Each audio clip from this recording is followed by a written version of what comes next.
Vamos dar início à nossa leitura do dia. Estamos no dia 225 e as escrituras do dia hoje são Neemias capítulo 5, versículo 14 ao capítulo 7, versículo 73. Em seguida vamos ler 1 Coríntios capítulo 8, do versículo 1 ao 13. Depois vamos ler Salmos capítulo 33, do versículo 1 ao 12.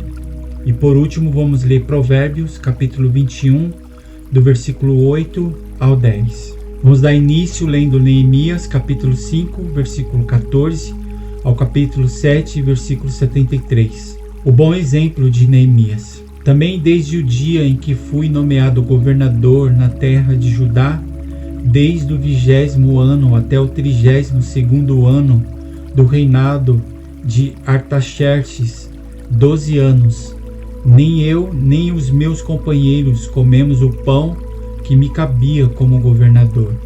Mas os primeiros governadores que estiveram antes de mim oprimiram o povo e tomaram dele pão e vinho, além de 40 moedas de prata. Até os seus servos dominavam sobre o povo. Eu, porém, não fiz assim, por causa do temor de Deus. Pelo contrário, também trabalhei na reconstrução da muralha, sem comprar nenhuma terra. E todos os meus servos se ajuntaram ali para a obra. Também hospedei 150 homens dos judeus e dos magistrados, além daqueles das nações vizinhas que vinham até a nós. Os que se preparava para cada dia eram boi e 6 ovelhas escolhidas. Também à minha custa eram preparadas aves e de 10 em 10 dias muito vinho de todos os tipos. Nem por isso exigi o pão devido ao governador, porque a servidão deste povo era grande. Lembra-te de mim para meu bem, ó meu Deus, e de tudo o que fiz por este povo. Planos contra Neemias.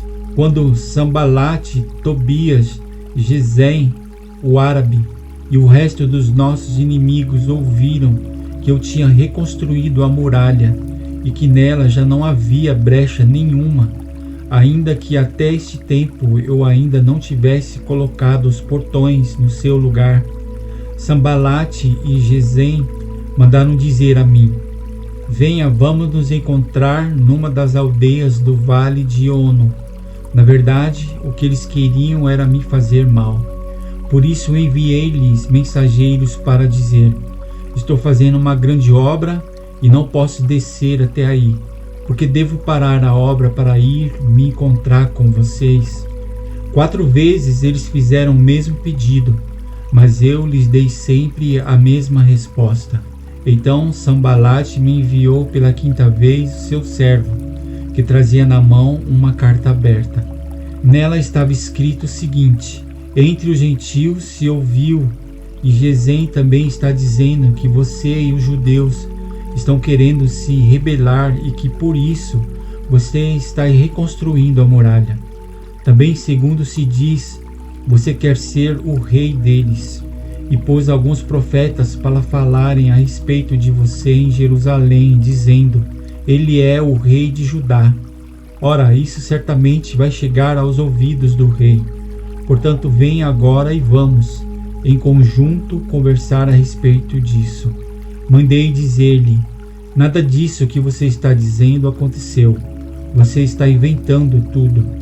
O que todos eles queriam era nos amedrontar. Eles diziam: as mãos deles largarão a obra, e ela não será concluída. Agora, pois, ó Deus, fortalece as minhas mãos. Quando fui à casa de Semaias, filho de Delaias, filho de Meetabel, que estava impedindo de sair de casa, ele me disse: vamos nos encontrar na casa de Deus, dentro do templo. Vamos fechar as portas do templo, porque virão matar você. De noite eles virão matar você. Porém eu disse: você acha que um homem como eu fugiria? Alguém como eu entraria no templo para salvar a vida? De maneira nenhuma entrarei. Então percebi que não era Deus quem o tinha enviado, mas que ele falou tal profecia contra mim, porque Tobias e Sambalate o haviam subornado. Para isto subornaram, para me amedrontar, e para que, fazendo isso, eu viesse a pecar, para que pudessem atacar a minha reputação e me afrontar. Lembre-te, meu Deus, de Tobias e de Sambalate, segundo as coisas que fizeram, e também da profetisa Noadia e dos outros profetas que quiseram me amedrontar. A reconstrução da muralha foi terminada aos 25 dias do mês de Elul, em 52 dias. Quando todos os nossos inimigos ouviram isso, todos os gentios à nossa volta temeram e decaíram muito no seu próprio conceito, porque reconheceram que foi por intervenção do nosso Deus que fizemos esta obra. Também naqueles dias, alguns nobres de Judá escreveram muitas cartas a Tobias, e cartas de Tobias vieram para eles. Pois muitos em Judá eram aliados dele, porque era genro de Secanias, filho de Ará, e seu filho Joanã havia casado com a filha de Mesulão, filho de Berequias. Também falavam das suas boas ações na minha presença, e levavam a eles as minhas palavras. Tobias escrevia cartas para me amedrontar. Neemias estabelece guardas em Jerusalém. Depois de reconstruída a muralha e colocados os portões no seu lugar, estabelecidos os porteiros, os cantores e os levitas, eu nomeei Anani, meu irmão, e Ananias, comandante da fortaleza, para que cuidassem da segurança de Jerusalém. Ananias era homem fiel e temente a Deus, mais do que muitos outros. E eu lhes disse: os portões de Jerusalém não devem ser abertos antes que o sol faça sentir o seu calor. E os portões devem ser fechados e trancados enquanto os guardas ainda estão ali. Escolham guardas entre os moradores de Jerusalém, alguns para que fiquem nos postos de guarda e outros para que fiquem em frente das suas próprias casas. A cidade era espaçosa e grande, mas havia pouca gente nela, e as casas ainda não haviam sido reconstruídas. A relação dos que voltaram a Jerusalém. Então meu Deus me pôs no coração que ajuntassem os nobres, os magistrados e o povo para registrar as genealogias. Achei o livro da genealogia dos que foram os primeiros a voltar do cativeiro, e nele estava escrito: estes são os filhos da província que voltaram do cativeiro, do meio dos exilados que Nabucodonosor, rei da Babilônia, tinha levado para lá. Estes voltaram para Jerusalém e para Judá, cada um para a sua cidade. E vieram com Zorobabel, Jesua, Neemias, Azarias, Raamias, Naamani, Mordecai, Bilzã, Misperete, Bigvai, Neum e Beaná. Eis o número dos homens do povo de Israel. Os filhos de Parós, 2.172. Os filhos de Cefatias, 372. Os filhos de Ará, 652. Os filhos de Paate Moabe, dos filhos de Jesuá e de Joabe, 2.818. Os filhos de Elão, 1.254. Os filhos de Zatu, 845. Os filhos de Zecai, 760. Os filhos de Binui, 648. Os filhos de Bebai, 628. Os filhos de Azigade, 2.322. Os filhos de Abonição, 677. Os filhos de Bigvai, 2.067. Os filhos de Adim, 655. Os filhos de Ater, da família de Ezequias, 98. Os filhos de Azum, 328. Os filhos de Bezai, 324. Os filhos de Araf, 112. Os filhos de Gibeão, 95. Os homens de Belém e de Netofa, 188. Os homens de Anatote, 128. Os homens de Bet-Azimavete, 42. Os homens de Kiriat-Jearim, Sefira e Beerote, 743. Os homens de Ramá e Geba, 621. Os homens de Miquimás, 122. Os homens de Betel e Ai, 123. Os homens do outro Nebo, 52. Os filhos do outro Elão, 1254. Os filhos de Arim, 320. Os filhos de Jericó, 345. Os filhos de Lode, Adide e Ono, 721. Os filhos de Senaá, 3.930. Os sacerdotes, os filhos de Gedaias, da casa de Jesuá, 963. Os filhos de Emer, 1052. Os filhos de Pazur, 1247. Os filhos de Arim, 1017. Os levitas, os filhos de Jesuá, de Cadmiel, dos filhos de Odeva, 74. Os cantores, os filhos de Asaf, 148.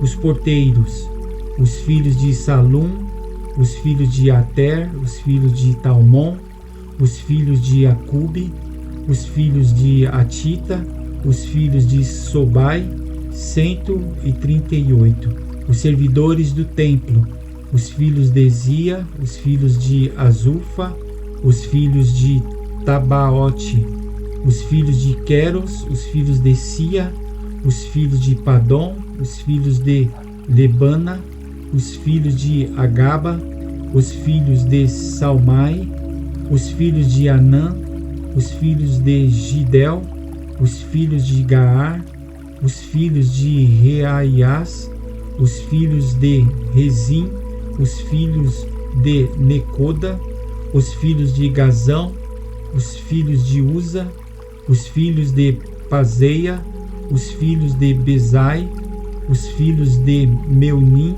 os filhos de Nefuzezim, os filhos de Baquebuque, os filhos de Acufa, os filhos de Arur, os filhos de Basilite, os filhos de Meida, os filhos de Arzá, os filhos de Barcos, os filhos de Cícera, os filhos de Tamá, os filhos de Nesias e os filhos de Atifa, os filhos dos servos de Salomão, os filhos de Sotai, os filhos de Soferete, os filhos de Perida, os filhos de Jaala, os filhos de Darcon, os filhos de Gidel, os filhos de Cefatias, os filhos de Atil, os filhos de Poquerete, Azebaim e os filhos de Amon.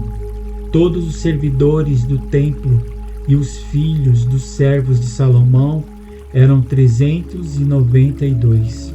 Os seguintes voltaram de Tel-Melá, Tel-Arsar, Querube, Adom e Emer, porém não puderam provar que as suas famílias e a sua linhagem eram de Israel. Os filhos de Delaias, os filhos de Tobias, os filhos de Necoda, 642.